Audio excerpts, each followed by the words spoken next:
For more than a century, New Jersey's Building and Construction Trades Councils and its member unions have fought for better pay, benefits, and working conditions.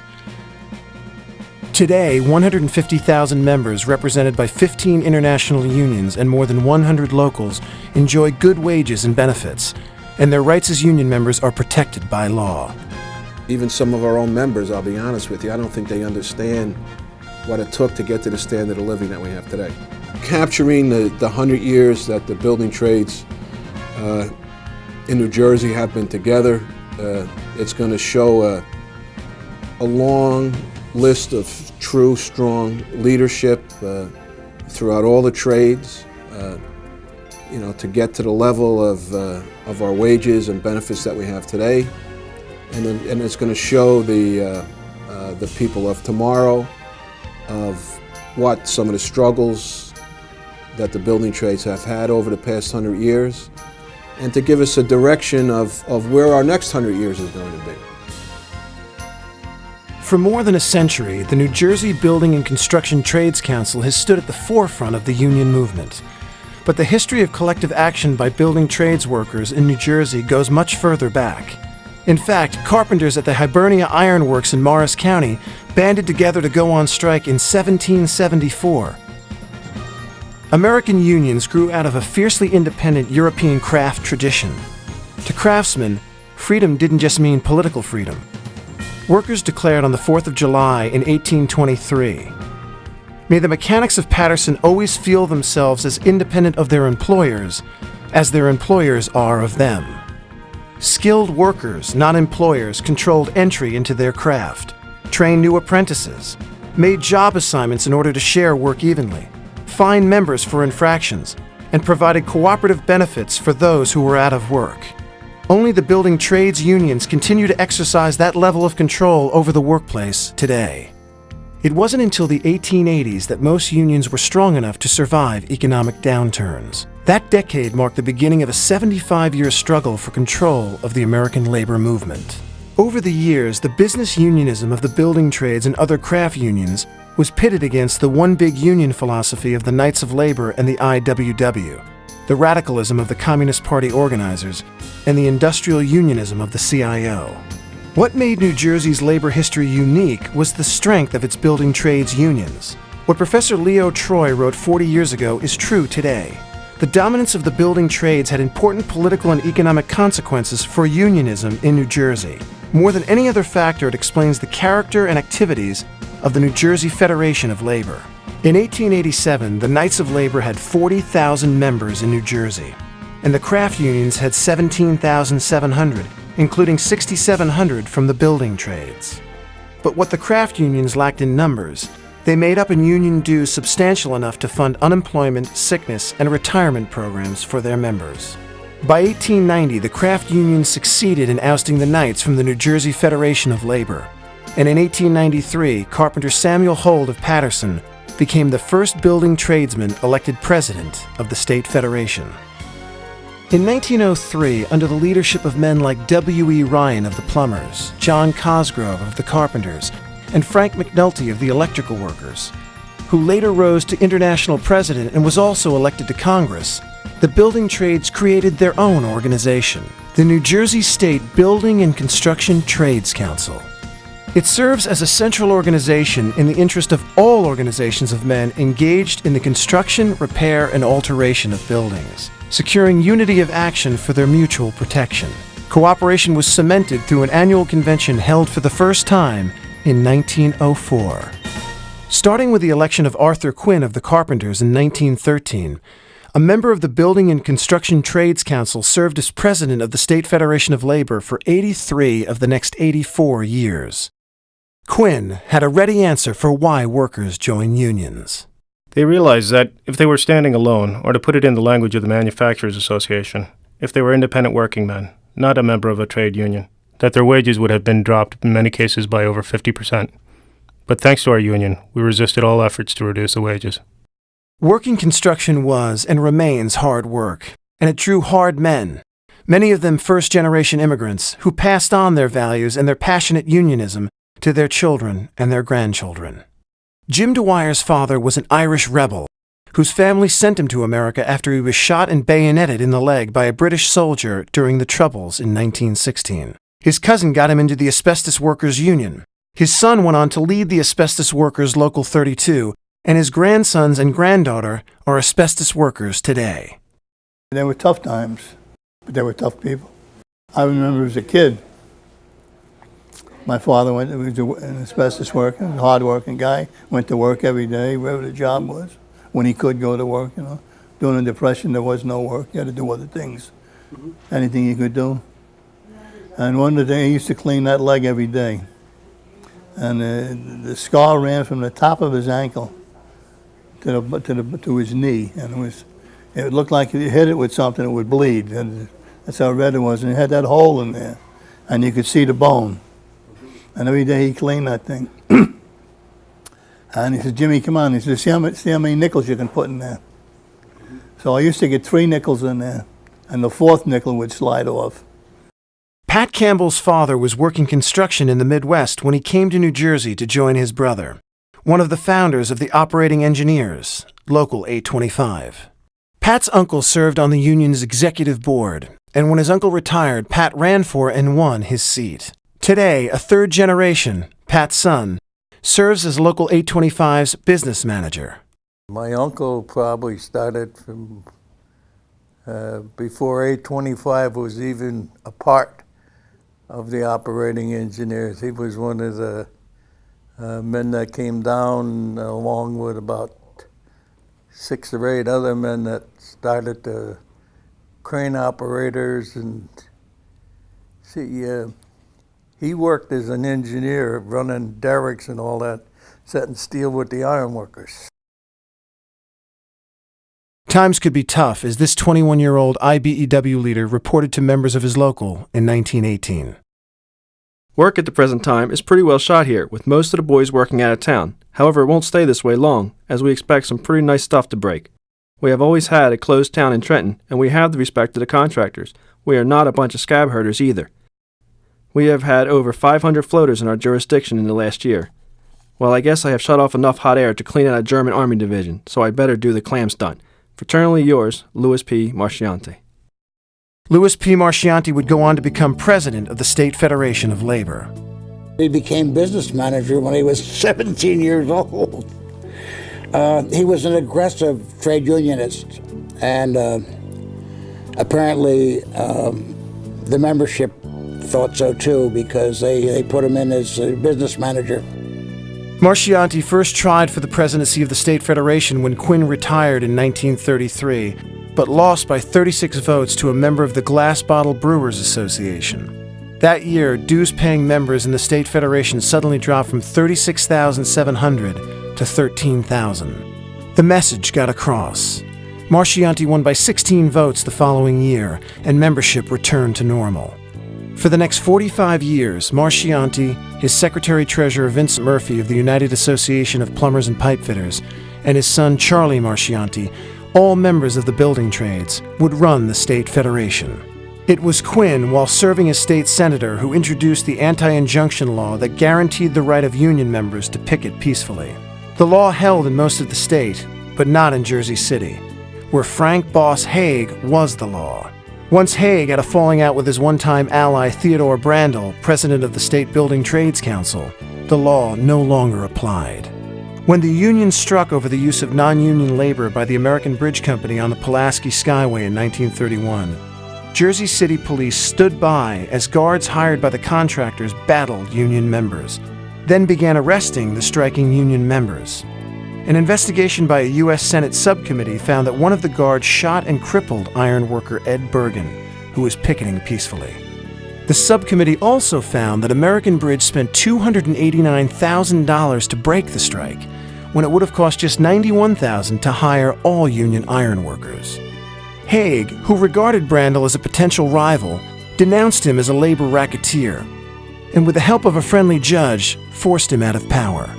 The lesson learned about the danger of getting too close to one political party wasn't lost on union leaders. They set up labor's nonpartisan league in Essex and Passaic counties, and succeeded in electing Vincent Murphy, the State Federation's secretary-treasurer, to Newark City Commission, and then as Newark's mayor. In 1943, with strong backing from the unions, Murphy won the Democratic nomination for governor, but his bid for election fell short. Vincent Murphy was a great man. He was the mayor of Newark, as you may well remember. He ran for governor. And the Democrats the top Democrats were a little afraid of him because they thought that he just might go a little far beyond where the Democrat Party should be. And frankly, they teamed up to stop his bid for the governorship. Murphy never became governor, but he did become president of the State Federation of Labor, succeeding Louis Marchianti in 1961. It was under Murphy that the New Jersey Federation of Labor and the CIO finally merged, the last state to do so, and only under direct orders from the national AFL-CIO president, George Meany. As the war in Europe came to a close, America's veterans returned home to build the New Jersey that we have today. From high-rises to superhighways, all of the trades swelled both in productive members and in the importance of the work itself. When I started in 1952, the funds were 5 cents an hour.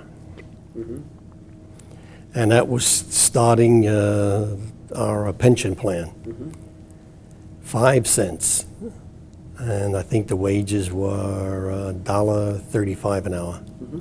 So that was pretty good at that time. Yeah. Sal Meso of the Lathers Union in Paterson, who served as president of the state building trades from 1941 to 1964, presided over an era of post-war prosperity, but also over an era in which occupational safety and health issues increasingly took center stage. One event in 1953 underscored the dangers that building tradesmen faced when fire swept through an Anheuser-Busch brewery in Newark, killing 13 construction workers. It was principally due to the cork. It was kind of tough to put the fire out. With the cork being ignited. But the biggest threat to the lives of building trade union members was invisible and unknown, until Dr. Selikoff showed up at Asbestos Workers Local 32 in Newark and asked union leaders for permission to test their members. Well, the study, Dr. Selikoff approached the officers of my local union, as I said, in the early 60s, and the local 12 in New York City, and also our international in Washington, D.C. And he thought that there was a problem going on. Why were all of us dying at a younger age than the national population? So the officers of Local 12 and 32 wrote to all the members telling them of the importance of this study and that we needed to be examined to see if, in fact, asbestos was the cause of our deaths, our early deaths. A lot of the members in the beginning didn't want to participate. They didn't want to know. They were already in the trade, and if they were sick, they would rather push it out of their mind. I was an officer at that time back in 61 maybe, something like that, when this thing started, 1960. And we had about 5 people that didn't want to do it. One of these guys, his son had just come into business. He was 18, 19 years old. And this is one of the things we leaned on to wash him up. And he was very belligerent. He didn't want to know nothing. He wasn't going to cooperate. He didn't want to do nothing. We said, this was his only son. And we told him, your son just came into business now. Anything we can do, anything we can find out, that Dr. Selikoff can find out, it's going to help the people in the future. It's going to help your grandkids. It's going to help your son. It's going to help everybody. So he says, well, he finally had a little persuasion and talking like that, but that's the only way he could get it out of him. He wasn't going to agree to anything else. He said, well, I'll tell you what.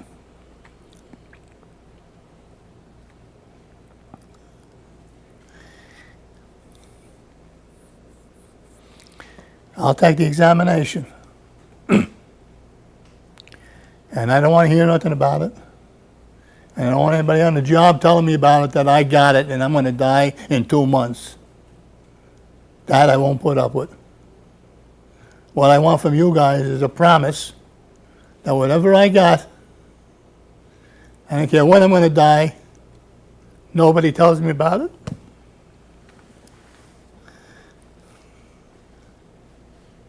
We all agreed to it, including Jim Grogan. And all the officers we had there, we agreed to it. Well, Dr. Selikoff called up the business manager, who was Jim Grogan. Says, Jim, we don't have good news on Washtenaw. The best he's got is about 6 months to live. So Grogan got everybody together. What are we going to do? What can we do? We gave our word. We made a commitment. We told him he'd never hear from us, whatever the result was going to be.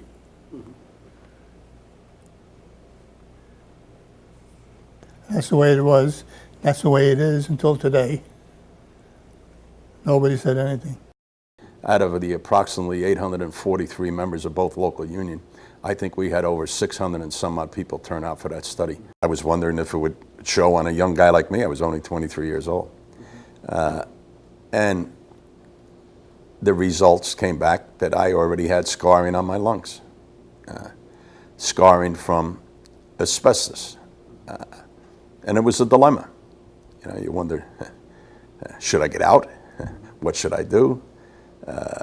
And I talked to Dr. Selikoff for a long time about that on a Sunday afternoon. And he told me that, you know, he had met my family and my kids, and at that age I already had 3 and another child on the way. And I could get out and possibly go pump gas, as an example, and still come down with mesothelioma in 30, 35 years, or come down with asbestosis. With the help of the asbestos workers, the threat of asbestos was exposed, not only on the job, but also in our homes and schools. Work is much safer today thanks in part to pressure from the unions and to advances in technology. The operating engineers went from steam engines to hydraulic power. It's a completely different operation today than it was back in the days that I started. Of course, we had the steam engines and the steam rigs for driving piles. You had a big boiler in your back and open cab and creosote flying all over. So, different world. Roofers went from working on small roofs 20 stories in the air to the giant roofs of sprawling suburban malls and office complexes. Back when I started, everything was by hand. To pull material on a roof, you did it by hand.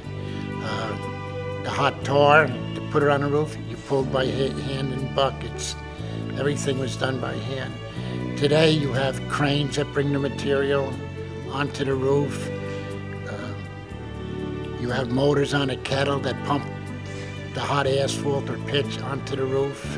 And the days of throwing and catching hot rivets are long gone. I was able to have the pleasure to do that for about 1.5 years. If you had any expertise playing ball, it was more to your advantage. But as they came in the can, you'd flick your wrist so the rivet would spin in the can and go to the bottom.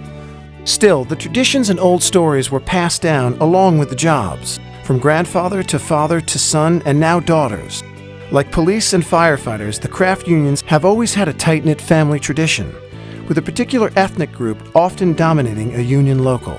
Well, I remember we had a local in Passaic, I forget the number offhand, they used to call it the Jewish local. They used to take all the minutes in Jewish and in Hebrew, yeah. And Rock used to tell me when the international came in to check the books, the guy wouldn't admit that he couldn't read Hebrew. He said, oh, okay, but he's okay, and he'd sign and walk out.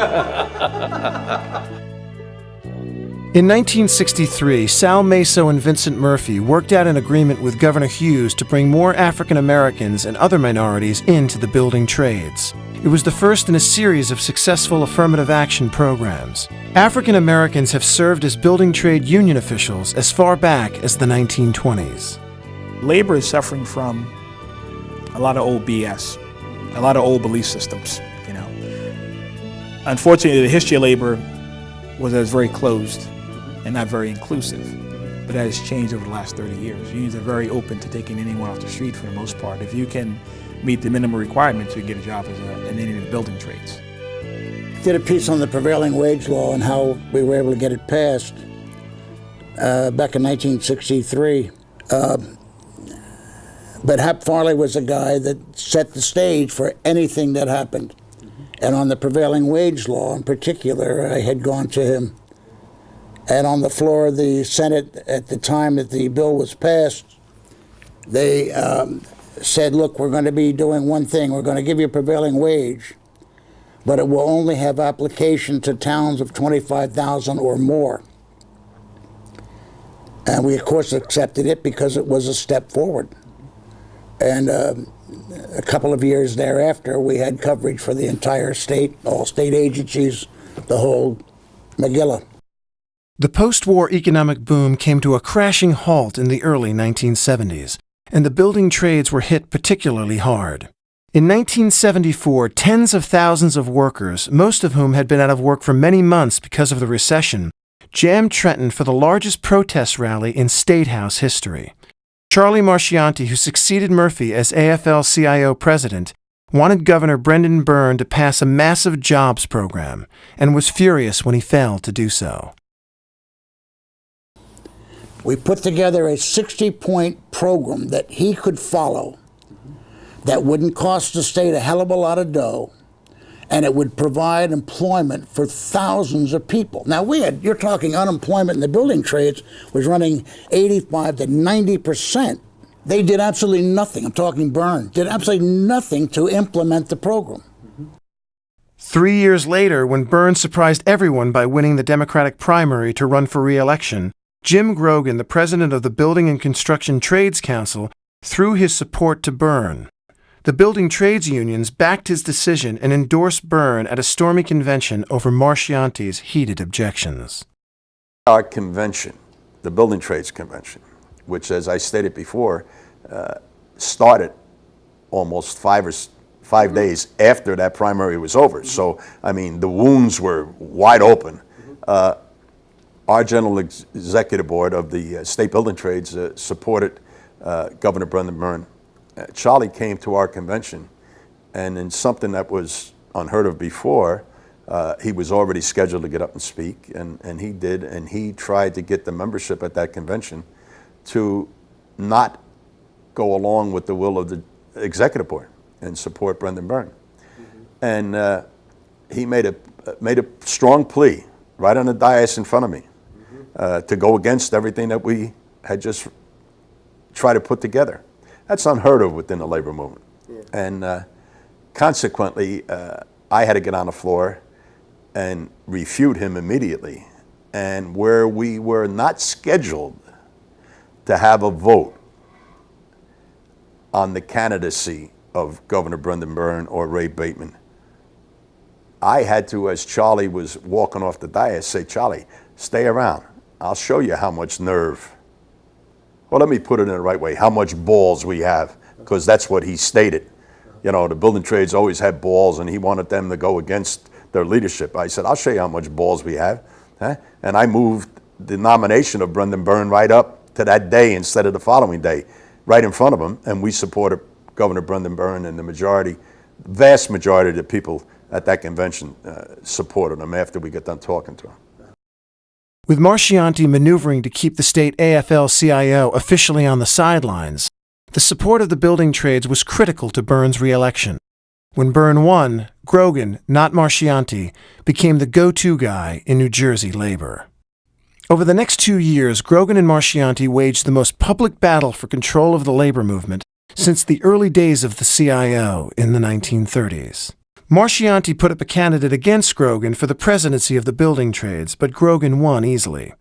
They demanded a glass ballot box. That was one of the things I always think to man. Jimmy got one. Where the hell he got it from, I don't know.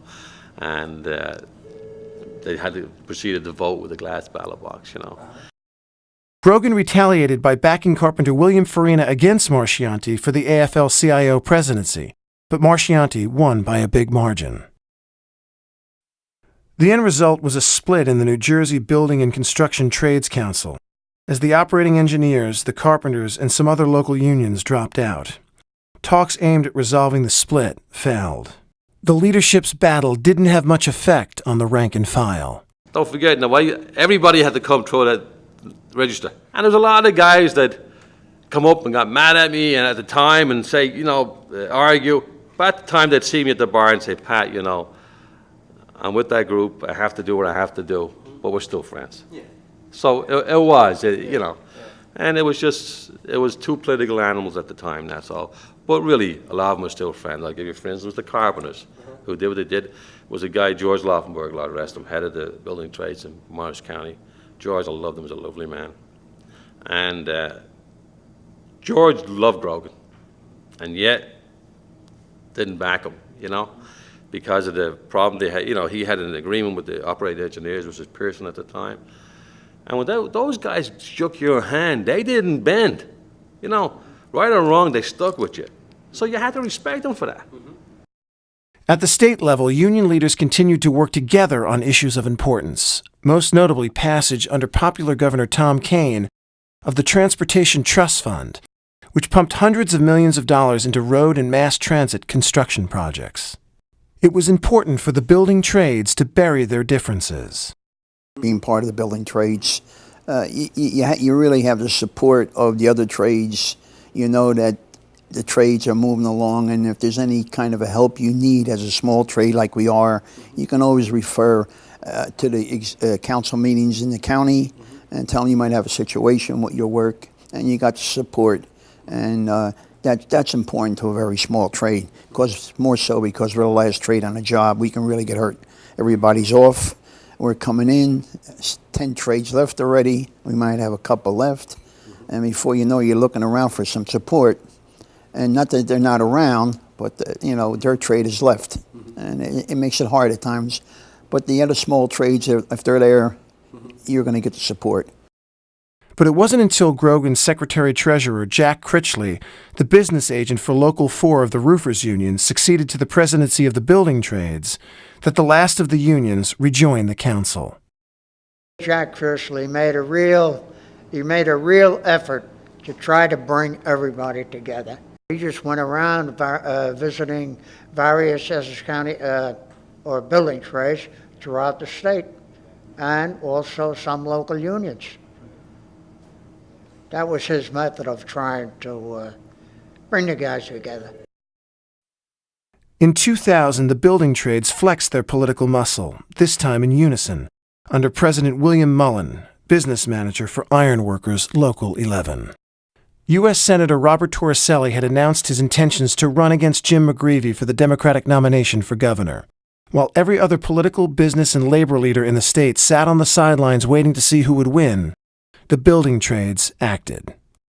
It's easy to sit on the fence, but building trades people, I think, rarely sit on the fence. Going back to when Governor McGreevey ran in '97, I think the majority of building trades at the time did back Governor McGreevey, and you know, he worked hard. His family is a member of Local 825 Operating Engineers. His grandfather. So he is a building trades guy. We're kind of pride ourselves in being loyal to people that are loyal to us. The building trades leaders who rallied to McGreevey's side played a critical role in turning the tide on McGreevey's behalf. McGreevey didn't forget his friends either. His first action as governor was to sign an executive order reinstating project labor agreements, which was a top priority for the building trades. New Jersey, the strength of this nation is here in this room with the building trades. It isn't just the governorship that counts. As they have throughout their history, the building trades play an active role, backing Democratic and Republican friends of the labor movement for federal, state, and local office. And increasingly, union members are taking their political futures into their own hands by running as candidates. The chair of the State Senate Labor Committee, Steve Sweeney, is an iron worker from Gloucester County. State Senator Joseph Caniglio of Bergen County is a plumber. And the chair of the Assembly Labor Committee, Joseph Egan, is an electrical worker from Middlesex County. Building trades members have a long tradition of volunteering in their communities, from coaching and sponsoring Little League teams to building playgrounds for their communities and housing for the poor. Never was the spirit of volunteerism more apparent than in the dark days after the attack on the World Trade Towers. Like everyone, the building trades mourned those who were lost. But along with police and firefighters, building trade members from all over New Jersey rushed to the scene, their tools clanging from their belts, to join the desperate rescue effort. The challenges facing the New Jersey Building and Construction Trades Council today are complex, but a wide array of new initiatives have been implemented to address those challenges. Project labor agreements ensuring fair wages and work conditions have been signed on over $8 billion of work with the School Construction Corporation. As part of this agreement, the trades are working with community groups to encourage women and minorities to enter our apprentice programs. And through our Helmets to Hard Hats program, we are providing our returning veterans with rapid entry into the building and construction trades. I tell these kids that our total package is $60 an hour. Eyes get it, wow.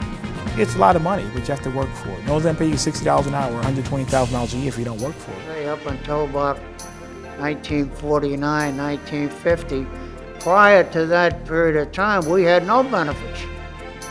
There was no health and welfare, there was no vacation.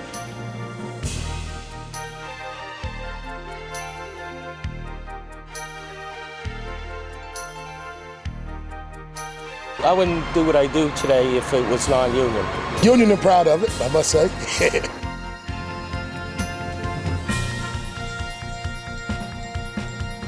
Good job, it's great benefits, great pay, it's great trade. Been out working for 15 years now. It's been a very good business to me. I've been making my living doing this, and I really like doing what I'm doing.